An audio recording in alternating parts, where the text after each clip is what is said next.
Vamos a hablar entonces de este tema de la intersexualidad. Espero podérselos dar desde el pulpito porque, bueno, hay un montonal de inquietudes que surgen cuando hablamos de esto. Y la primera pregunta que se me ocurrió cuando empecé a montar la charla es, bueno, ¿cómo llegamos a concebirnos biológicamente? Porque una cosa es la concepción espiritual, trascendental, energética, emocional, social. Hoy vamos a hablar específicamente de esta concepción biológica. Y si bien es cierto que esa concepción se puede dar por procesos biológicos que, como vamos a ver hoy, empiezan desde la concepción, la realidad es que los aprendizajes sociales y culturales desde el vientre materno y desde la infancia temprana también tienen una gran influencia en esa concepción que tengamos de nosotros mismos, y creo que esta primera diapositiva va a tomar forma real no solo cuando termine la sesión de hoy, sino cuando Ángel nos comparta su historia, porque una cosa es el cuerpo con el que nacemos, cómo nos educan, cómo nos sentimos y cómo finalmente podemos tomar la decisión de llegar a ser. Siempre que trabajo estos temas, para mí es fundamental aclarar algunos conceptos básicos. Recordemos en términos generales que el sexo es una concepción biológica de la sexualidad. Siempre que hablemos de sexo, por lo menos desde el punto de vista sexológico, nos vamos a referir a las características físicas, genéticamente heredadas, o sea, es el tema que nos está hoy convocando a la sesión, que nos colocan a las personas en un continuo, en una gran posibilidad de opciones, de circunstancias, que tiene unos extremos, pero que en la mitad tiene una gama de intermedios, todos absolutamente válidos. Ojalá hoy nos podamos ir de acá entendiendo que independientemente de que no sea hombre biológico o que sea mujer biológica, que si yo estoy en cualquiera de los puntos intermedios entre esas dos circunstancias, ninguna persona, ninguna de las que está en esos intermedios es una persona enferma. Son unas diversidades que hay con respecto al sexo, es decir, a las características físicas que recibimos genéticamente. El sexo es muy distinto al concepto de género, que género ya es una concepción social. Es lo que la sociedad dice que tendríamos que hacer en función del sexo al que pertenecemos. Aquí nos enredamos un poquitín cuando si soy un hombre me dicen que debo de ser femenina y soy cuando soy un hombre me dicen que debo de ser masculino y soy una mujer y me dicen que debo de ser femenina. Eso nadie lo cuestiona. La pregunta sería, ¿cuál es el género entonces que debería de asumir una persona intersexual? ¿O será que no tiene que asumir un género específico? Género es lo social. ¿Qué es la identidad? La identidad ya es una concepción psicológica. Yo como persona, ¿cómo me siento? ¿Me siento hombre? ¿Me siento mujer? ¿Me siento hombre y mujer? No me siento ni hombre ni mujer. ¿Cuál es mi identidad? Y la preferencia genérica es a mí quien me atrae. Me atraen los hombres, me atraen las mujeres, me atraen los hombres y las mujeres, me atraen las personas con identidades diversas, me atraen las personas siempre y cuando haya una afección, una afectividad importante. ¿Quién es la persona que a mí me atrae? Son 4 conceptos absolutamente distintos. Hoy vamos a hablar específicamente del sexo. Cuando hablamos de género, hablamos de términos como género fluido, como ageneridad, como bigeneridad. Cuando hablamos de identidades, hablamos de temas relacionados con travestidad, transgeneridad, transexualidad. Cuando hablamos de preferencias genéricas, hablamos de heterosexualidad, homosexualidad, bisexualidad, pansexualidad, demisexualidad. Hoy específicamente vamos a hablar de un tema relacionado con el sexo y las intersexualidades. Para entender este tema es fundamental entender que el sexo no es solamente lo que tenemos entre las piernas. Cuando un ser nace, es muy frecuente que por lo que le miramos entre las piernitas, que entre otras cosas corresponde al 1% del tamaño del cuerpo, inmediatamente decimos, ¿es un niño o es una niña? Pero resulta que el sexo tiene 7 dimensiones. Si ustedes quieren conocer cuáles son las dimensiones de su sexo, ustedes, cuál es su sexo real, cada uno y una nos tendríamos que preguntar, 1, ¿cuál es nuestro sexo cromosómico? En general, el sexo cromosómico está dado por los cromosomas. Cuando esos cromosomas son un cromosoma X con otro cromosoma X, generalmente las características físicas son de mujer. Y cuando la combinación cromosómica es una X con una Y, que es la forma que tiene el cromosoma, las características físicas, a lo que se le llama fenotipo, son de hombre. Pero hoy vamos a aprender que hay otros tipos de posibilidades con respecto al sexo cromosómico. El cromosómico está dado por los cromosomas. El segundo tipo de sexo es el sexo gonadal, el que está dado por las gónadas, testículos en los hombres biológicos u ovarios en las mujeres biológicas. Luego tendremos el sexo hormonal, el que está dado por las hormonas, testosterona en personas con características de hombre y estrógenos con características de personas con características de mujer. No me voy a enredar en este momento, sabemos que hay hombres biológicos con mucho estrógeno, mujeres biológicas con mucha testosterona, pero digamos que si tú quieres saber cuál es tu sexo hormonal, tendrías que hacerte estas hormonas. Luego tenemos la dimensión relacionada con las características de los órganos sexuales internos y externos. Si tengo pene, testículos, próstata, si tengo útero, ovarios, vulva, esa sería la dimensión relacionada con las características físicas. Y finalmente tenemos la dimensión cerebral. ¿Cuáles son las características que ese cerebro tiene? Quiere decir que no solamente por lo que tengamos entre nuestras piernas podemos saber cuál es el sexo de una persona. Yo creo que es una razón importante de por qué va a desaparecer el componente sexo en nuestro documento de identidad. Porque si nos fueran a preguntar en un cuestionario o en un documento cuál es tu sexo, uno tendría que preguntar qué tipo de sexo quieres que te diga. Mi sexo cromosómico, mi sexo gonadal, mi sexo hormonal, lo relacionado con mis órganos sexuales o mi sexo cerebral. Se supone lo que la gente consideró por mucho tiempo lo normal, y vean que lo pongo en entre comillitas, es que si soy una mujer tenga XX, ovarios, estrógenos, vulva, útero y un cerebro femenino. Y que si soy un hombre tenga XY, testículos, testosterona, próstata, pene, testículos y un cerebro masculino. Hoy nos vamos a dar cuenta que eso no es así. Cada una de estas dimensiones se pueden intercruzar y cuando se intercruzan, dando una diversidad infinita, es cuando tenemos a las personas intersexuales. Quiero darles una rapidita pasadita, no es tan sencillo, pero tampoco es tan complicado, de cómo es el proceso de diferenciación sexual desde que estamos en el útero de nuestra madre. Primero se desarrollan los órganos sexuales internos y después se desarrollan los órganos sexuales externos. Esos órganos sexuales internos en cualquier persona, con cualquier característica, todos los que estamos aquí hoy, cuando estábamos entre la cuarta y la sexta semana de gestación en la barriguita de nuestra mamá, teníamos a nivel de donde iban a ser nuestros órganos sexuales, esto que ustedes ven allí, algo a lo que se le llama una gónada indiferenciada. Miren que no tiene forma de nada.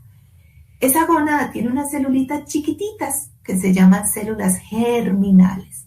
Y tenemos una serie de estructuras, unos conductos que se llaman conductos de Wolff, unos conductos que se llaman conductos de Müller, que se dan tanto en el ser, vaya a ser hombre o vaya a ser mujer.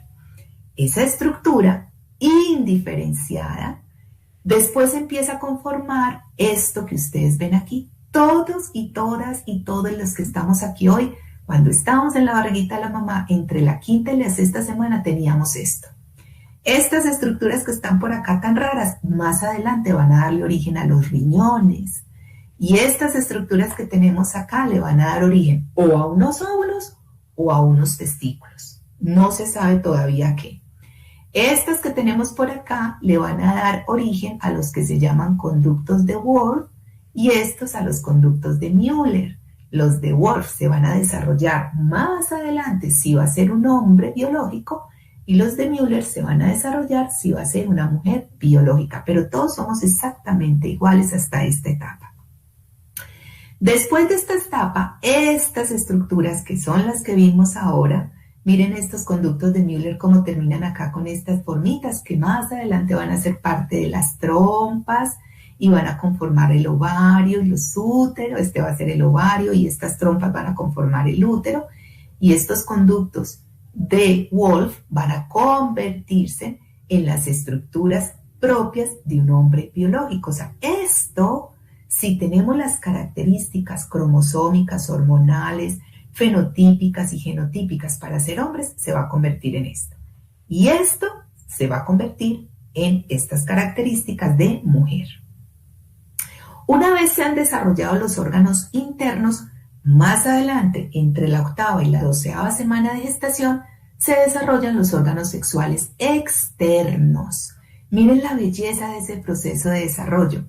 Así estamos a la semana 6ª, todos, todas y todes. A la 10ª semana, si nuestros órganos sexuales van a ser de hombre, entonces miren cómo empiezan a cambiar, empiezan a modificarse, tienen unas características específicas a la 12ª semana y cuando ese ser nace a la 34ª semana, ya tiene formados sus órganos sexuales externos de hombre. Si va a ser una niña, la misma estructura, a la 10ª semana tiene esta forma, a la 12ª semana tiene esta forma y cuando ya llegamos a la semana número 34, tenemos conformada una vulva, que es la parte externa de nuestros órganos sexuales. Pero el origen, el punto de partida, esas celulitas germinales es exactamente igual en ambos. Quiere decir entonces que los órganos sexuales son homólogos. El clítoris de una mujer correspondería embriológicamente hablando al glande. Miren cómo este clítoris en nosotras empieza a involucionar y en ellos empieza a crecer, pero dan origen al mismo órgano. El capuchón del clítoris en nosotras correspondería a un hombre al prepucio. Los labios menores, que son los que están por dentro, se van a envolver alrededor de este pene que está creciendo y van a formar el prepucio, que es la piel que envuelve al pene. De hecho, si los hombres se miran el pene por debajo, tienen una rayita que va desde el glande hasta el ano. Esta cicatriz que queda acá, que se llama rafe medio, es la unión de los labios menores alrededor de ese pene que está creciendo. Los labios mayores se van en el niño o en el varón a elongar y van a darle origen al escroto, que es la piel que cubre a los testículos. Entonces los labios menores es el saco escrotal. Los ovarios son homólogos a los testículos, los conductos de Skene a la próstata y las glándulas de Bartolino a las glándulas de Cooper, que son unas glándulas que los hombres tienen. Entonces todos los órganos son homólogos. Quiere decir que en últimas, hombres y mujeres, biológicamente hablando, somos exactamente iguales. Tenemos el mismo origen embriológico, solo que la forma es distinta, pero tenemos lo mismo. Creo que ese es un dato muy importante a tener en cuenta en este tema. La diferenciación sexual del cerebro también es importante tenerla en cuenta. Probablemente ahora Ángel nos va a hablar un poquito de esto cuando nos comparta de su historia, pero definitivamente sí existen diferencias entre el cerebro del hombre y el cerebro de la mujer. Y quiero ser muy clara en decir que esas diferencias no nos hacen mejores o peores, nos hacen diferentes.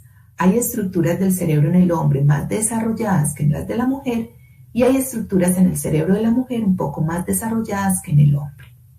Las hormonas actúan diferente de acuerdo al cerebro o al tipo de cerebro que tengamos. Y por eso es súper importante entender, yo soy por lo menos una de las que cree, respetando las creencias distintas al respecto, que algunos teóricos han tratado de explicar las identidades diversas desde las características del cerebro. Entonces dicen que es un hombre que tiene un cerebro de mujer y una mujer que tiene un cerebro de hombre. Pero hay muchas personas trans que teniendo cuerpo de hombre tienen cerebro de hombre y que teniendo cuerpo de mujer tienen cerebro de mujer. Entonces esta teoría para mí no es concluyente como lo han mostrado muchas de las investigaciones y debemos tener mucho cuidado en atribuir diferencias conductuales, identitarias y sexuales a causas específicamente biológicas. Entremos en materia entendiendo este proceso de diferenciación sexual, a conocer algunas, porque son muchas y no alcanzaría en estos 40 minutos hablarles de todas, algunas de las variantes genéticas. Las bases biológicas del dimorfismo sexual, de las dimorfismos sexuales, características y formas distintas de nuestros órganos sexuales, tenemos que entenderlo como uno de los fenómenos biológicos más trascendentes, ya que es un fenómeno que asegura la perpetuación de la especie como especie a través de la reproducción. Pero la parte social, la parte sexual, la parte diversa asegura la perpetuación de la especie desde lo emocional. Entonces, si bien es cierto, el componente biológico es muy importante y lo sería para la trascendencia reproductiva, el hecho de que también tengamos una conciencia, una identidad, una capacidad de amar y de relacionarnos es también fundamental para que nos podamos conservar como personas. Por lo tanto, no podríamos decir que la única función de los órganos sexuales es la reproducción. El dimorfismo sexual, estas características físicas, son el resultado de una serie de eventos que ocurren desde muy pequeñitos, miren, desde la 6ª semana de nuestra gestación, con un alto grado de precisión en los mecanismos que la regulan. Cuando alguno de estos mecanismos cambia, y yo no lo voy a poner en términos de falla o se enferma, no, simplemente cuando el mecanismo en algún momento adquiere una dimensión distinta, coge otro caminito, entonces el resultado es diferente.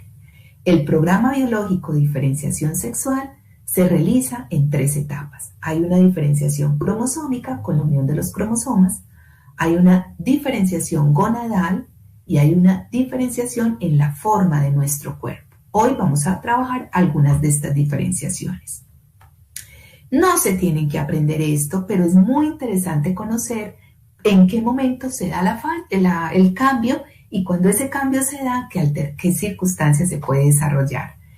La célula germinal ya vimos, todas estas celulitas de esta estructura que era indiferenciada. Empieza a diferenciarse, conforma la gónada indiferenciada y posteriormente, si va a ser una persona que tiene órganos sexuales de hombre, su gónada va a ser el testículo. O sea que estas estructuras cambian y finalmente se van a desarrollar los testículos. Los testículos tienen en su interior 2 tipos de células. Unas células que se llaman células de Leydig y unas células que se llaman células de Sertolini. Cada una tiene funciones específicas. Las células de Leydig, las de Sertolini, van a inhibir, o sea, cuando la persona en su testículo tiene células de Sertolini, inhiben el que los conductos de Müller se conviertan en órganos sexuales de mujer. Los atrofia, los desaparece. Pero hay personas que no desarrollan las células de Sertolini, entonces desarrolla sus órganos sexuales de hombre y desarrolla los órganos sexuales de mujer porque no tiene quien lo inhiba. Cuando sí tiene las células de Leydig, entonces estas células de Leydig empiezan a producir testosterona, la PCNRA, que es una sustancia importante para que se desarrollen los conductos de Wolff y le den origen a la próstata, a las vesículas seminales, a los conductos deferentes, a las vesículas vulvuretrales, se desarrollen los órganos sexuales de hombre, se formen los órganos sexuales. Dijimos que primero se formaban los internos, posteriormente aparece una sustancia que se llama la 5-alfa reductasa y esa sustancia hace que se desarrollen los órganos sexuales externos. ¿Qué creen ustedes que pasaría si una persona viene con todo este caminito súper bien, desarrolla células de Leydig, de Sertolini, inhibe los conductos de Müller, desarrolla sus órganos sexuales externos, pero no tiene 5-alfa reductasa? Que los órganos sexuales externos no se van a desarrollar. Entonces no va a tener pene y testículos por fuera. Miren en qué momento se puede dar cada caminito distinto. Si la dificultad, si las circunstancias, si el cambio se da acá, va a haber un resultado.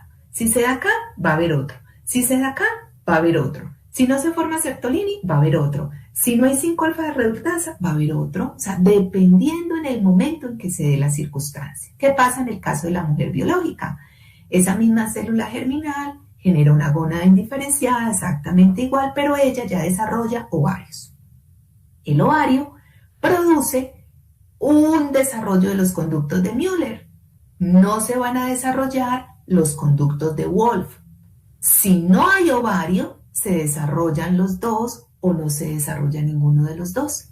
Los conductos de Müller van a dar origen a la conformación de los órganos sexuales internos, es decir, trompas, fimbrias, ovarios, útero, vagina, y después se van a conformar los órganos sexuales externos que corresponden a la vulva, clítoris, labios mayores, labios menores. Si en algún momento de este proceso el caminito cambia, no se produce una sustancia, no se desarrolla un órgano, el resultado es diferente. Esto es importante que me lo entiendan para que entendamos algunas, no todas, de las diferenciaciones sexuales, de los dimorfismos sexuales, porque no todo es XX y no todo es XY. Algunos patrones cromosómicos, algunas combinaciones cromosómicas pueden ser XXY, X0, XXYY, XXXY. Son demasiadas las posibilidades, sería imposible hablar de todas ellas. Aquí les quiero mostrar el continuo del sexo. El continuo del sexo es aquel que tiene dos extremos. En este caso, un hombre fértil con todos sus órganos sexuales conformados, como ya lo vimos, y una mujer fértil con todos sus órganos sexuales conformados. Pero en la mitad hay una gama de intermedios, todos absolutamente válidos. En toda la mitad tendremos la persona que hoy en día llamamos intersexual verdadera. Anteriormente, y sobre todo desde el punto de vista médico, le llamábamos hermafrodita. Es bueno hacer la diferencia entre estos dos conceptos. Hermafrodita es un ser de la naturaleza que tiene al mismo tiempo todos los órganos de hombre y todos los órganos de mujer perfectamente desarrollados, y si ese ser se autofecunda, puede tener hijitos, como pasa por ejemplo en el caso de los caballitos de mar. O si es un caracol y otro caracol y los dos tienen órganos sexuales de hombre y de mujer, pero el uno fecunda al otro, esta va a ser mamá y este va a ser papá, tienen los dos, las dos capacidades de desarrollarlos. Anteriormente, por eso se llamaban hermafrodita todas estas dimorfismos sexuales. Como eso no es lo que pasa en la intersexualidad, no es que se tengan los dos órganos desarrollados, sino que hay un desarrollo embriológico distinto, es un término que hoy podríamos decir no es adecuado para hablar de las diferencias en las características del sexo. Y es la razón por la cual yo voy a adoptar en mi charla el tema intersexual verdadero. Luego tendríamos las personas pseudo intersexuales, sea hombre o mujer. Luego tendremos las personas que tienen una circunstancia que se llama Klinefelter o Turner. Luego tendremos a los niños, adolescentes y ancianos, personas con sus órganos sexuales perfectamente conformados, pero que todavía no pueden tener hijos o ya no los pueden tener por su edad. Luego tendríamos a las personas infértiles, personas que con un tratamiento podrían llegar a tener hijos. Y finalmente, el hombre y la mujer fértil. Ese sería el continuo, y ninguna de estas personas es una persona enferma. Es una persona que tiene unas características distintas unas a otras. ¿Qué es la intersexualidad verdadera? Voy a tratar de hablarles un poquito de cada uno de estos. Se da en el 1% de la población mundial. El 80% cuando se le hace sus características cromosómicas son 46XX, es decir, cromosómicamente sería una mujer el 80%. El 20% pueden tener otro tipo de combinación cromosómica. La mayor parte de estas personas son criadas por sus padres o por sus familias como mujeres cuando las características externas son de mujer. Cuando tienen tejido testicular son criados como hombres, pero la gran mayoría de ellos tienen al mismo tiempo gónadas masculinas de hombre y gónadas de mujer. Los tejidos no suelen ser funcionales, generalmente no pueden quedar en embarazo, sobre todo aquellos que desarrollan tejido testicular más que el tejido ovárico. La intersexualidad verdadera se da por una alteración, un cambio en ese caminito que les dije cuando se estaba determinando el sexo.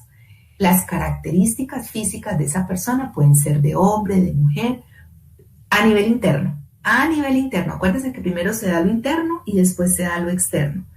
Pero definitivamente en la parte externa son personas que sus órganos sexuales son ambiguos. Nosotros no somos capaces de decir, viéndole las características de sus órganos sexuales, si es un niño o una niña. Se caracteriza por la coexistencia en un mismo individuo de tener testículos y ovarios. Por ejemplo, aquí vemos el testículo y aquí estarían los ovarios. Tienen los dos.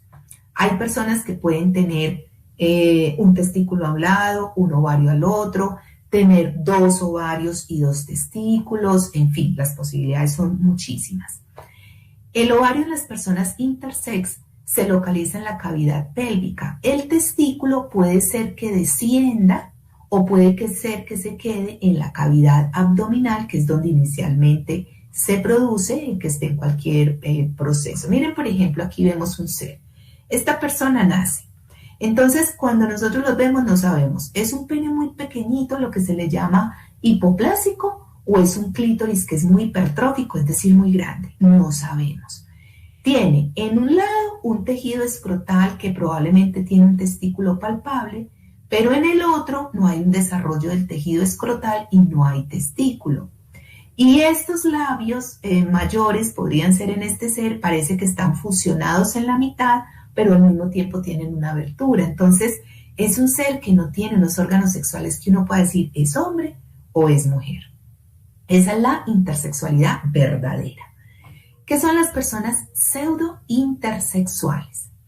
Es la persona que tiene unos órganos sexuales no muy bien formados en un individuo, cuyas gónadas están de acuerdo con el sexo cromosómico. Es decir, yo puedo ver esta persona y decir, no, pues eso es como un pene, pero resulta que le hago un cariotipo y es XX y sus gónadas son ovarios, o sea, lo interno es de mujer, pero las características externas parecen de hombre. Esa es una pseudo-intersexualidad.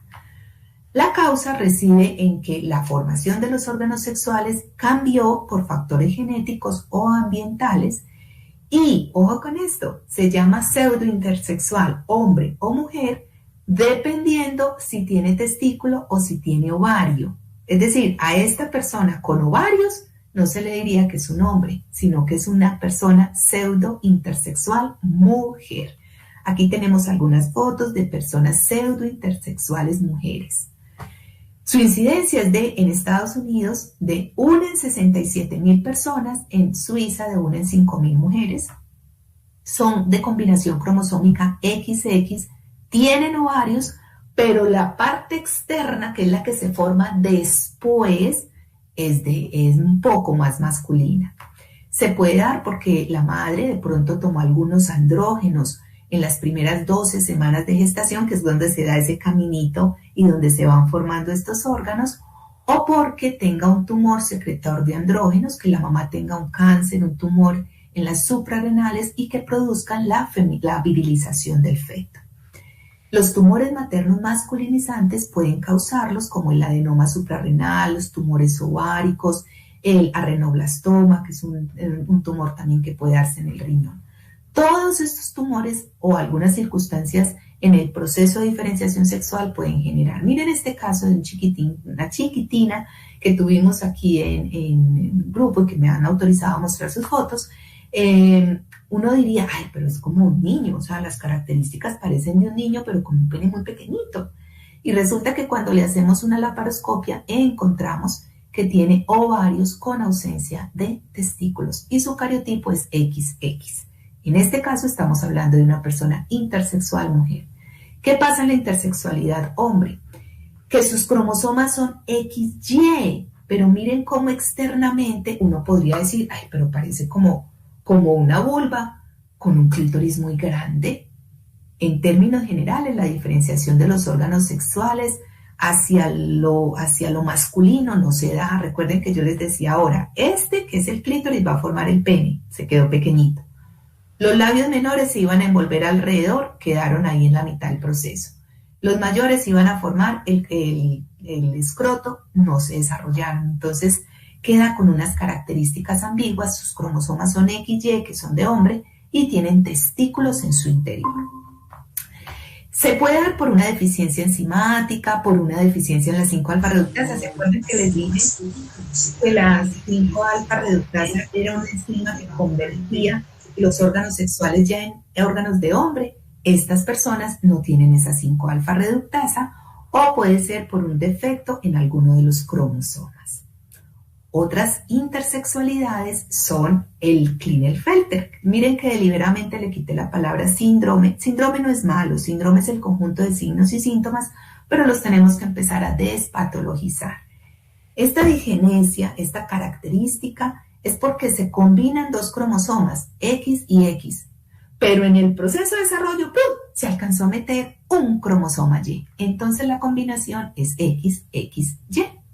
Se da 1 de cada 1000 personas nacidas como varones, y la característica es que presenta atrofia de los tubos seminíferos, no desarrolla los órganos sexuales internos, con un aumento en la formación de las células de Leydig, que si se acuerdan en esa diapositiva donde les mostré el caminito, les decía, son las necesarias para que se formen los órganos sexuales externos, de manera tal que por dentro quedó con conductos de Müller que se desarrollan hacia mujer, pero por fuera quedó con órganos sexuales masculinos o de hombre.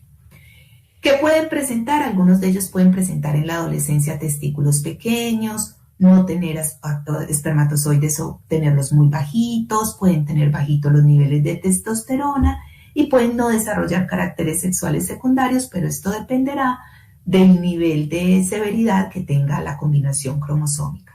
Puede haber esterilidad, disminución del deseo sexual y pueden tener algunas disfunciones sexuales, dependiendo la cantidad de cromosomas que estén sumaditos.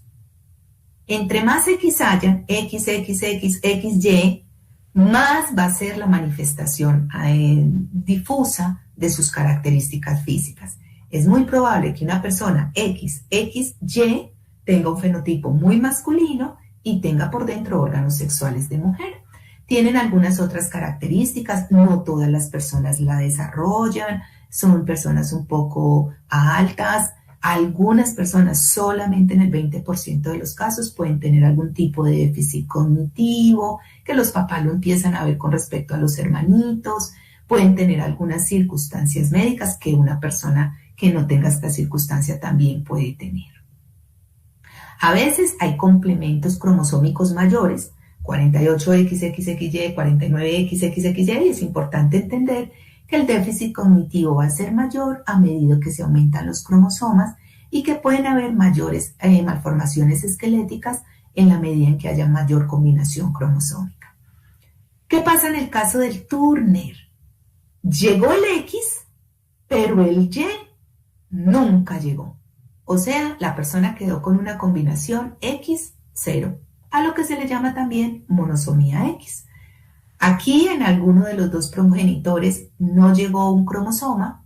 Generalmente el X de la mamá está presente, pero no llega, o el X del papá o el Y del papá, y entonces se genera la dificultad. El espermatozoide que llega no tenía esa característica.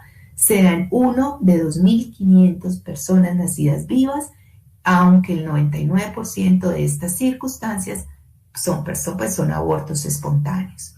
Físicamente pueden tener ciertas características, una implantación baja del cabello en la nuca, un acortamiento de los metacarpianos, pueden tener problemitas congénitos y sus gónadas, sus órganos sexuales son un tejido fibroso que no puede reproducir. No se desarrollan mucho los caracteres sexuales secundarios, las mamas no crecen, el vello púbico y axilar no sale, algunos de ellos pueden tener algunas deficiencias cognitivas y tienen mayor riesgo de desarrollar obesidad, diabetes, artritis, enfermedades intestinales y algunas inflamatorias. Tenemos otro muy interesante, muy importante también, porque muchas personas con esta característica particularmente a veces se ubican en el lado de ser personas con identidades diversas, personas trans, y cuando se hacen el cariotipo se dan cuenta que no es que sea una persona trans, simplemente es que tiene esta circunstancia que se llama insensibilidad a los andrógenos o feminización testicular. Se da en 1 de cada 20.000 personas nacidas vivas. El fenotipo, las características físicas externas son de mujer, pero la combinación cromosómica es de hombre, 46XY. Es decir, yo soy criada como una niña, me siento una niña, vivo como niña, pero a la hora que empiezo la adolescencia me siento un hombre y quiero ser un hombre y tengo características de hombre y no me adapto a la mujer y me aterra la menstruación y no quiero tener senos. Y resulta que muchas personas se asumen como personas con identidades diversas. Cuando se hacen su combinación cromosómica, resulta que tienen una combinación 46XY. No es lo más frecuente, pero es importante hacerlo y es una de las razones del por qué está indicado hacer un cariotipo en las personas que están empezando su tránsito. ¿Qué pasa en estas personas? Los órganos sexuales externos son de mujer, como ya lo vimos, pero suelen no desarrollar vagina, no tienen un buen desarrollo de órganos sexuales internos. Digamos que lo típico, para no ponerme a leer todo esto, lo típico es una niña muy guapa, alta, linda, que llega a su adolescencia y no le llega la menstruación, no le llega. Entonces la llevan al médico y cuando le hacen la ecografía descubren que por dentro tiene testículos. Generalmente son gónadas que se deben de sacar porque si no pudieran llegar a causar cáncer. Entonces generalmente se deben operar, evidentemente van a quedar con una infertilidad. Es importante entender que se diferencian de las personas pseudointersexuales de mujer porque recordemos que los pseudointersexuales tenían unos órganos sexuales ambiguos, mientras que estas personas sí tienen órganos sexuales externos claramente de mujer. Y ya para ir terminando, existen unas formas no clasificadas, no quiero cansarles con tanta información. Unas son las hipospadias. Recordemos que inicialmente ese tejido de no diferenciado o indiferenciado tenía inicialmente un huequito acá abajo, pero hay personas o que les queda abierto todo el canal o que al momento en que el desarrollo embriológico se va dando no se cierra del todo, o el huequito por donde orinan no les queda en la punta del pene, sino que les queda en la base del glande o en la base del pene. A esto se le llama hipospadias. Con una cirugía se puede corregir.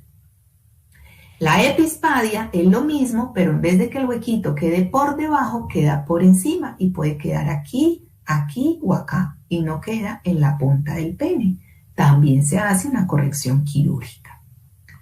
El pene bífido o pene doble no es muy frecuente, pero es una característica que se puede dar también cuando hay alguna alteración porque se desarrollan dos tubérculos que originan el pene y que pueden dar estas características.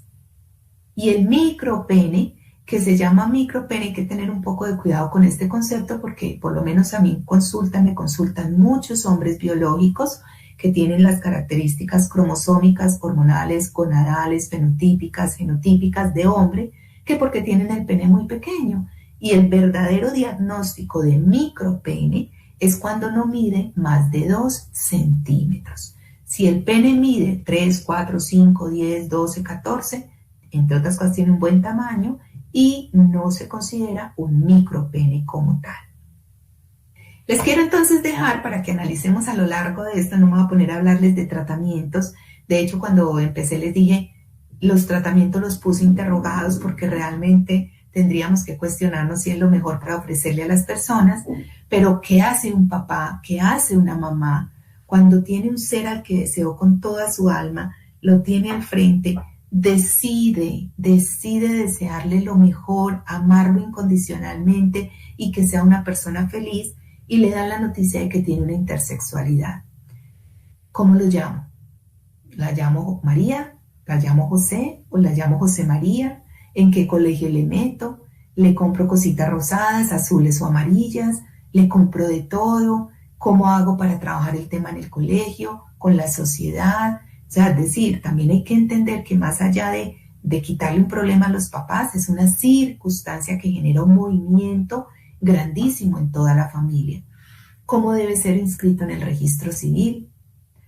El sexo que le asignamos nosotros cromosómico o las características de sus órganos sexuales externos, o no lo registramos hasta que no decida si es un hombre o una mujer, o no se asuma en su identidad. Miren lo complejo. Cualquier cambio del sexo pasado los 2 primeros años puede crear graves problemas psicosexuales. Entonces, aquí hay un dilema ético, porque realmente se decía que eran los papás. ¿Usted qué quería, señora? Un niño, opérelo a niño. Una niña, opere la niña. Pero cuando este ser llegaba a su adolescencia decía, justo me reasignaron con un sexo con el que no me siento a gusto. O peor aún, ¿por qué no me dejaron como estaba? Lo más hermoso y lo más paradójico del caso es que los grupos intersexuales de hoy en día están pidiendo, están luchando porque no se operen, están rogando porque en realidad los dejen como son para que cuando lleguen a su adolescencia tardía o a su vida adulta decidan qué quieren. Y la gran mayoría toman la decisión de seguir como están porque así es su cuerpo y aman a su cuerpo como es. Yo voy a pasar, porque quiero ser muy respetuosa con el tiempo, algunas otras reflexiones que podemos ir analizando juntos y juntas. Hay un tratamiento psicológico, hay un tratamiento hormonal, hay un tratamiento psiquiátrico, pero finalmente creo que la mayor experiencia y el mayor aprendizaje nos lo pueden dar las personas intersexuales. Por eso se hace tan valioso lo que Ángel con toda seguridad tiene para compartirnos hoy, y entender que habemos personas que estamos para ayudar, despatologizando, desatanizando las identidades diversas y entendiendo que, como siempre lo digo, la mejor manera para trascender el conocimiento es escuchando a los seres evolucionados que tienen tanto, tanto, tanto por enseñarnos. Muchísimas gracias. Esto es realmente lo que les quería compartir el día de hoy. No sé si hay alguna duda, alguna inquietud. Sé que es complejo el tema, pero me parece que tenemos que empezar a mencionarlo para poderlo empezar a introyectar en nuestro saber. Me encanta, espectacular, un aplauso.